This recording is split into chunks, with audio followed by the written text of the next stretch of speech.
What is going on, everyone? And today I'm counting down my picks for the 10 best films of 2024. Now, just the other day, I made a video counting down my picks for the 10 worst films of 2024. I'll put a card up here if you haven't seen it. And just like with that video, this list is entirely my own opinion. It's all subjective. These are the films that I enjoyed the most. They're the films that I got the most out of. They're the films that I could see myself rewatching the most. And a very quick disclaimer before we jump into it. Because I live in Australia, some of the release dates are different in Australia than they were in the US and the UK and everywhere else around the world. So all of these films, if you go onto the movie database, TMDB, and look at the release date, they all released in 2024 in Australia. So there will be a couple of films that did come out in 2023 elsewhere, but just because this is the only way we can make these lists work, I'm doing Australian release dates. So just a quick warning, you'll see a couple of films here where you might be like, no, that was 2023, but 2024 in Australia. So apologies for the inconsistencies, but there's just no way around it. So without any further ado, let's jump into it. Coming in at number 10, we have Alien Romulus. And this is a very interesting film because when I first watched it, if you saw my review, I was not very high on it. In fact, I would say I was more mixed than anything. I wasn't negative on it. I was definitely mixed to positive, but I really didn't like it all too much. Not as much as I'd hoped.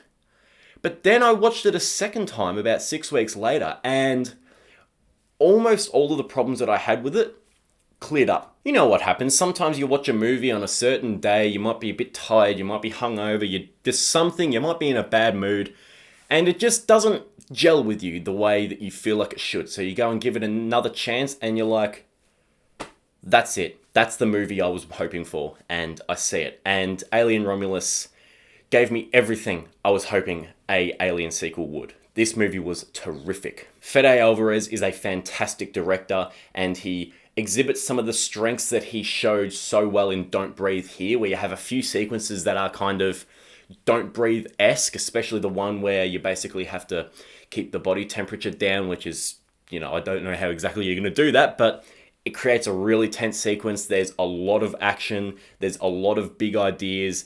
The characters, while not all of them are fantastic, I really, really love both Rain and Andy, who I didn't like my first watch Andy. I found him quite annoying, but the second time I really came around to him. And Rain in particular, played by Kaylee Spaney, just brilliant. You're going to see her more than once on this list. She is one of the best up-and-coming actresses that we've got right now. She is magnificent. She's so good in this film. This, not my favorite role of hers, but like that shot when she's coming out of the lift with the gun and there's the smoke coming down from behind her, it's just like, oh my God, this is cinema. And you have some amazing action sequences. The zero gravity one in particular is particularly gut clenching and then you have some phenomenal horror sequences, and I mean phenomenal. This film plays it safe for the most part. I would say with the first 2 acts of the film, it's quite similar and not bad by any means, but it is definitely similar. But then it decides to throw in its own spin in the final act in this moment that is so horrific and disgusting and scary that both times I saw it in theaters, everyone simultaneously just went, and you could even hear one woman in the in my second viewing just before, the music kind of drops out before you see that, and one woman just goes, "Oh no!" It's a big, entertaining, suspenseful crowd pleaser of a film that delivers on the action, delivers on the horror, and I could see myself watching this one again and again and again. I loved Alien Romulus. Coming in at number 9, we have a film that came out pretty early on in the year, and it is so damn good that it still made my top 10, and it is Love Lies Bleeding.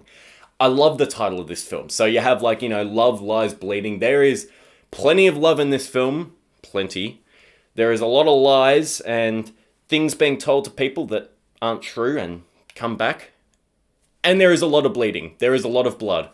And it also makes sense as just, the words, Love Lies Bleeding. Because you watch them, it all makes sense. But it's a great title, great poster. You have 2 phenomenal performances with Kristen Stewart and Katie O'Brien. They were just magnificent together. They really sell their parts so well. You have Ed Harris as a villain who is one of the most iconic and memorable villains of the year for me. He is terrifying. You have James Franco. I'll give you a warning, this movie's pretty fucked up if you want to watch it, but it is a gnarly, steamy, emphasis on steamy, thrill ride with a lot of gore, a lot of carnage. It's a really tense crime thriller.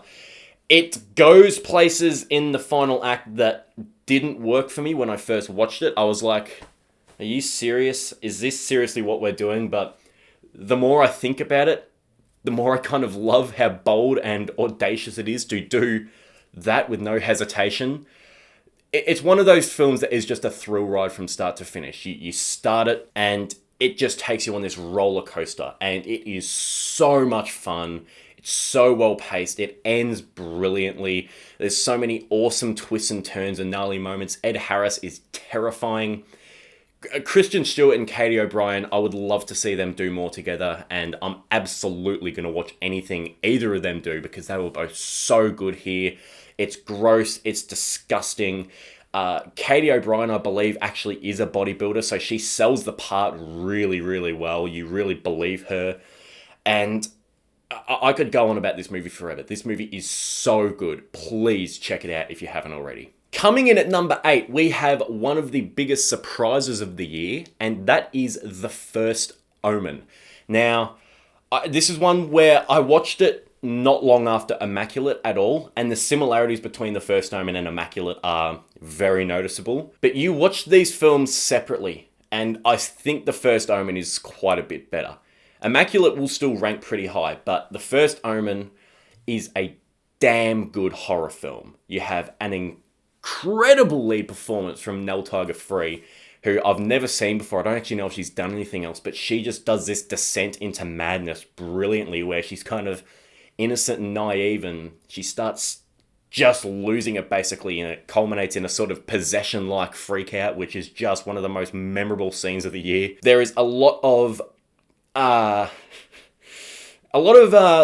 let's go there in this film, which you wouldn't expect from a studio horror film. If you saw it in like an independent film, you'd be like, okay, that's ballsy, but I'm glad they were able to do it. But for a studio film, I was watching this like, how did they get this made? You know what I'm talking about. Like, oh. The Italian landscape is absolutely stunning. The musical score is awesome, very similar to the original Omen film, which is great, very similar to that Jerry Goldsmith score in some ways. Some of the scares here that you get are legitimately creepy and nasty, and there's one where she's looking into the corner of a really dark room, and that one really got me, which normally films don't creep me out that much, but this one is especially creepy. Ralph Fiennes is fantastic here. Bill Nye is incredibly sinister, but also incredibly charming at the same time. And it evolves into this film where, believe it or not, like, in some sort of a miracle, this film actually has something to add to the original Omen film. The original Richard Donner film is made better by the existence of The First Omen. I could not believe, I watched this and I was like, this is actually a prequel that has something to add. It has something to add. It doesn't take anything away. And not only that, but you can also just watch it as its own horror film. Like, I don't know how they pulled this off. This film is absolutely incredible. I've seen it twice now, and both times I'm just in awe at how they managed to make not only a great standalone horror film, but a worthy prequel to one of the most iconic horror films of all time. Amazing. The only thing I would really criticize about this film is the last couple of minutes feel a little bit more like obligatory. Like, you know, they've kind of got to have that run into the first film. But other than that, I mean, this is one of those horror films that is just so well directed and so entertaining and so creepy. It's brilliant. Coming in at number 7, we have Gladiator 2. Now, I was expecting this film to be good because Sir Ridley Scott's one of the greatest directors of all time, but when I came out of the theatre, I said, God damn, that is as easily a top 10 film for me of the year, because that was just so clever. It's so just expertly subverted my expectations.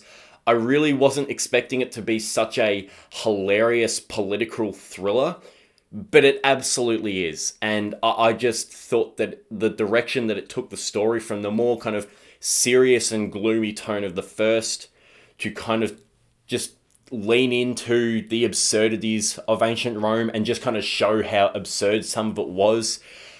I thought it was a genius move. I think Ridley Scott has such a great sense of humor that is so often on show, especially in films like this and Napoleon, and this film's definitely better than Napoleon, but I just love that humor that he has. I think it lands like 9 times out of 10. Denzel Washington is incredible here. He's one of those characters who you don't understand for the entire runtime. It's not until the end that you understand his end goal, but you kind of think you know, but then you kind of start to doubt yourself, and you kind of think maybe this is where his priorities are set, and then it kind of, no, maybe not. And it's really good at keeping you on the edge of your seat. Paul Mescal is terrific here. He really feels like he's got the build, which is surprising because I always thought him as a bit of a scrawny guy, but he is big in this film. He's built. The action sequences are all phenomenal, and I mean phenomenal to look at, like real jaw-dropping stuff here. It is violent, it is bloody, it is over the top. The spectacle is just out of this world. Following up a film like Gladiator, which is absolutely brilliant, but is admittedly very gloomy and very dark, with such a entertaining and enjoyable film, sounds like a bad idea, but I don't know how Ridley Scott made this work, but he did, and he did it so well. I cannot wait to watch this film again. I absolutely loved it. Coming in at number 6, we have a film called The Substance. And this is a film that I really wish that I could put higher because I enjoyed this one so much, but it just goes to show how good of a year it's been. Anyway, The Substance is one of the most disgusting, most wicked, grossest, most insanely vile things I've ever laid my eyes on. And I loved every second of it. Some of the places that it goes in how extreme it takes its body horror is just mental. Like, ridiculously insane shit. I can't even begin to describe how nuts this thing is. And it's not just that you can watch it as a really enjoyable, really well-crafted body horror film. Like the best body horror films, you think The Fly is like, that's a rumination on terminal cancer. The Substance is a spit in the face of Hollywood's unrealistic beauty standards and the kind of level that you need to be to get these disgusting pricks like the one that Dennis Quaid plays in this film to even lay eyes on you. It is never subtle with its message at all, but because it is so well done and well told, I don't mind that it's really in your face because it gets its point across so cleverly through this disgusting body horror. And it's one of those ones where you can watch it as like a take on something else too. It doesn't have to just be about female beauty standards. You could look at it as like botched plastic surgery even. You could watch it as a film about whether you look back on your life through rose-colored glasses and what you would sacrifice to live the glory days again and whether it's really worth it. It's about reckoning between the two versions of you. Like, one part of you wants to do something, another part of you says, no, that's stupid, you got to do this. It's a really clever film that has so many different interpretations, and no wonder it's one of the most well-regarded films of the year, because it is just so good. And I don't really care about Oscars that much at all, but I just really hope that this gets a few nominations, because it really deserves it. And if this can be the film that makes horror be recognized as the brilliant genre that it is, then it absolutely deserves to be that film, because it is that good. And I hope it does. I mean, horror films are just so fucking good. I mean, oh my god. Now, kicking off the top 5, landing at number 5, we have Priscilla. This is a film that came out in the first couple of weeks of the new year, and I think this is one of those ones that did release wide in the US late 2023. But my god, I went to check this out of morbid curiosity just because I really enjoyed Elvis. And I got one of the most carefully constructed, most deftly handled biopics that I have ever seen. I think that this film is absolutely masterful. Sofia Coppola is a great director, and I think that this is her best work. I cannot begin to tell you how much I loved Priscilla. Everything from the way how open the curtains are in Elvis's house at Graceland, and Priscilla's sitting on the couch, and because of how open the curtains are, the sun's shining in to the room, but where Priscilla's sitting on the couch, she's completely in the shadow, completely obscured by her husband. It's just so well constructed. I love it. I love Kaylee Spaney in the role. I think this is her best performance yet. She does so good playing someone through the years too. They did a really good job at that, like, aging her and de-aging her.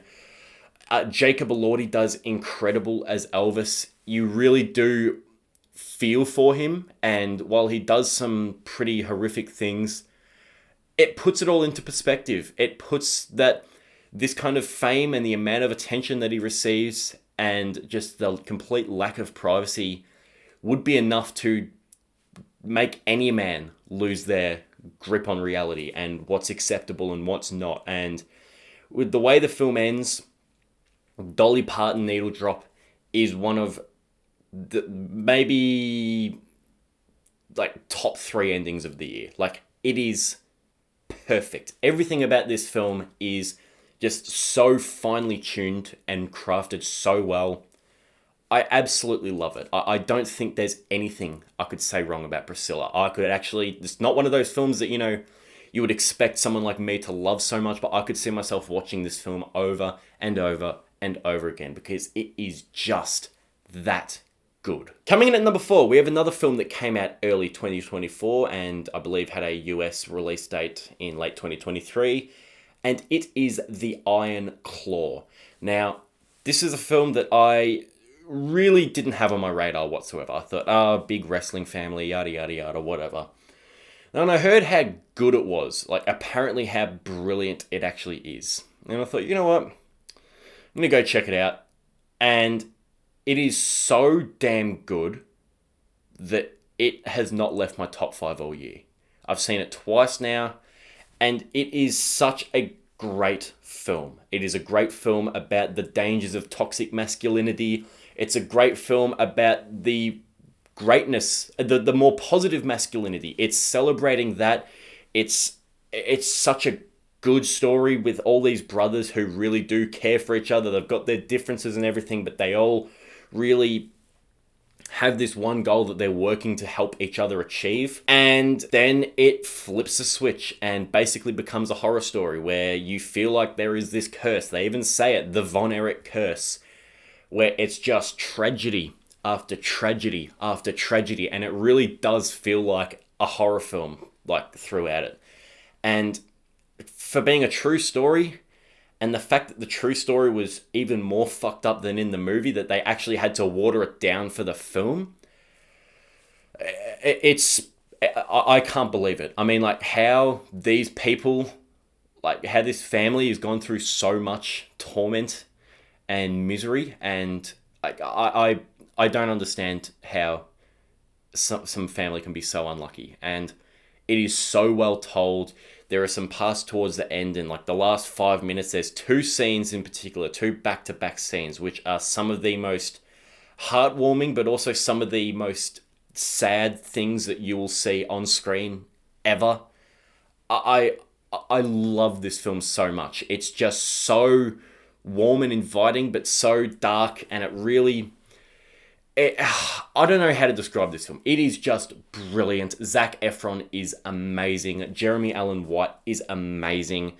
And I just love the recreation of 1970s Texas. I think it's fantastic. It's one of those films where I find it hard to pick a flaw. I think it is just such a nice film with such a good heart to it.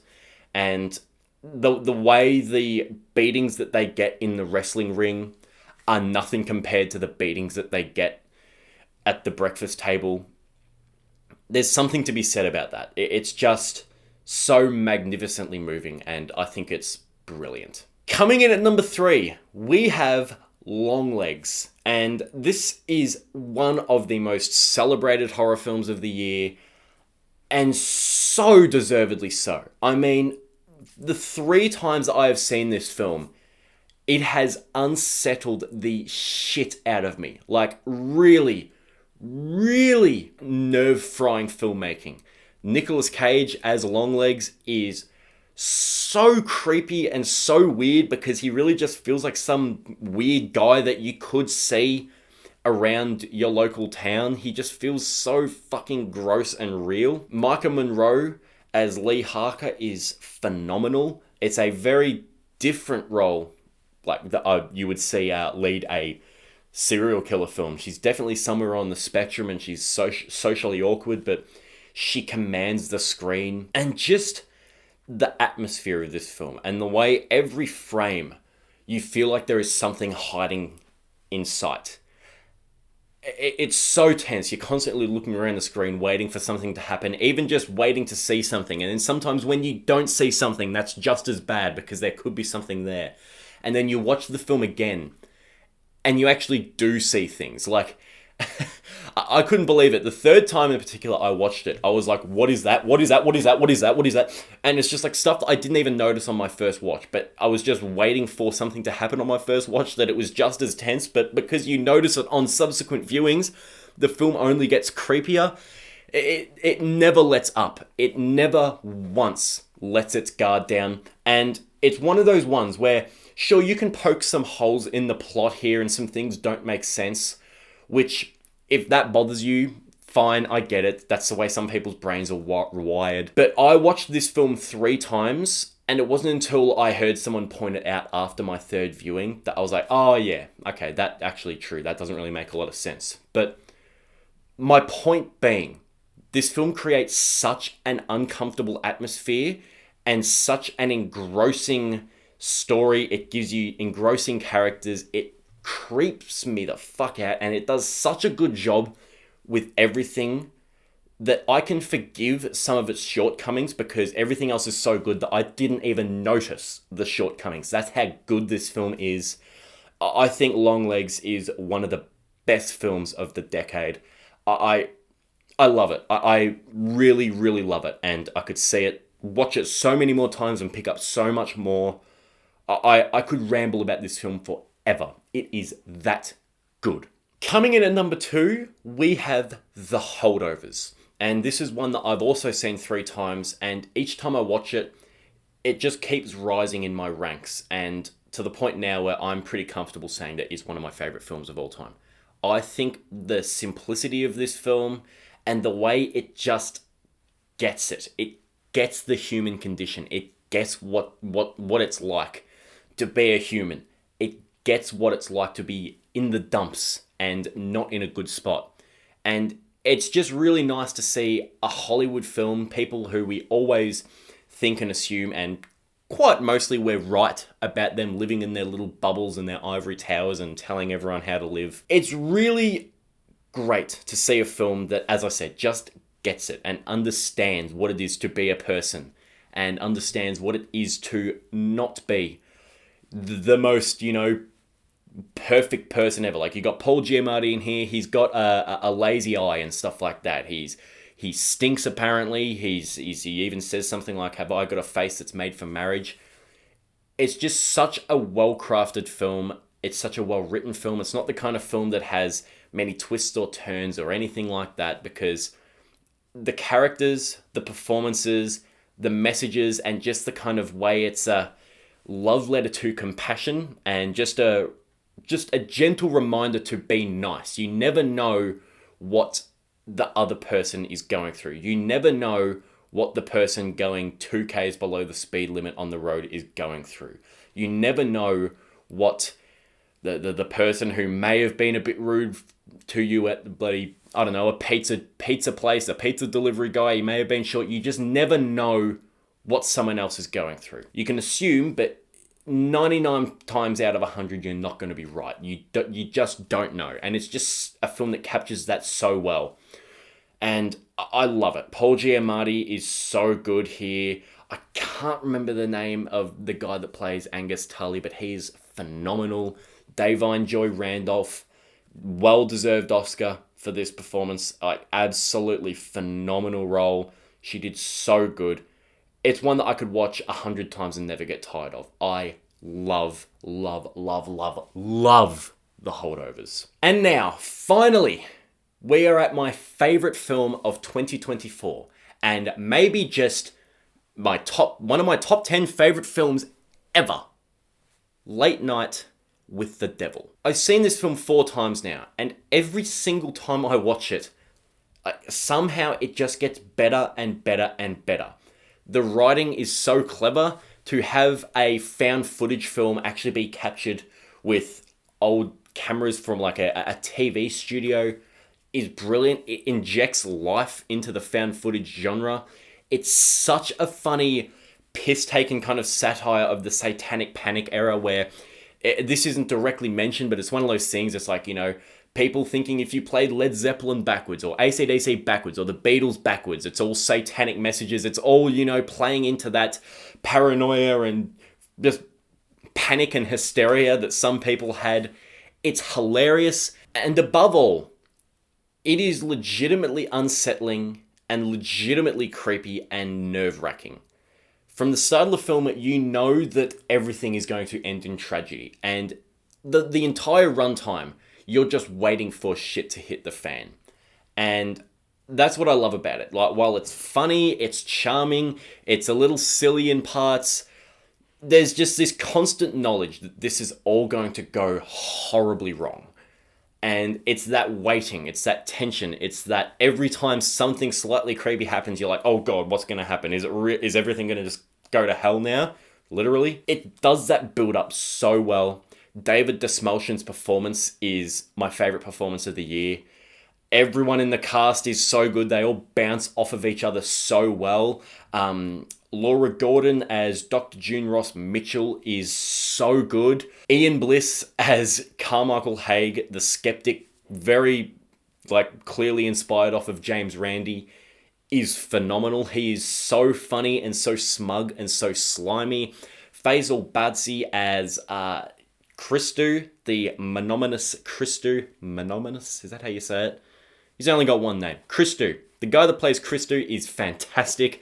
He's hilarious. He's like a kind of fucked up Freddie Mercury. It's so funny. He's got this accent when he's speaking, but then you hear backstage, he talks and he just speaks kind of normally. It's just like, oh my God, he's so funny and entertaining and silly.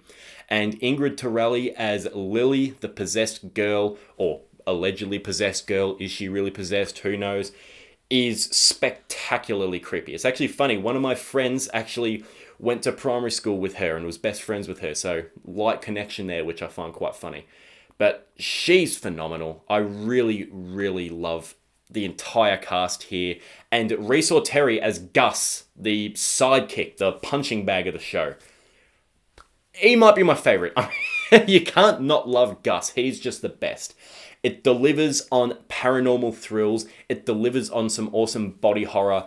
It delivers carnage and chaos and blood and everything going wrong. It's legit creepy. The cast is funny. It's dark. It's not afraid to go to dark places. And it wraps up in such a clever and such a perfect way that it constantly just makes you want to go back and watch it again and just pick up more breadcrumbs and realize what's going on, and you learn more things. And it's just a film that is made for me. I think it is perfect from start to finish. I love the satirical nature of it, but I also love the fact that it takes itself seriously enough to still be creepy. It's a masterpiece. Plain and simple, it is a masterpiece. And I know that word is overused. Late Night with the Devil is a masterpiece. It is brilliant. Anyway, that is all for today. There's been a long video, but please feel free to let me know your picks for the 10 best films of 2024. Let me know if you agree or disagree with my list, and I will see you all later for my video where I rank every horror film that I saw in 2024. I'll see you then. Bye.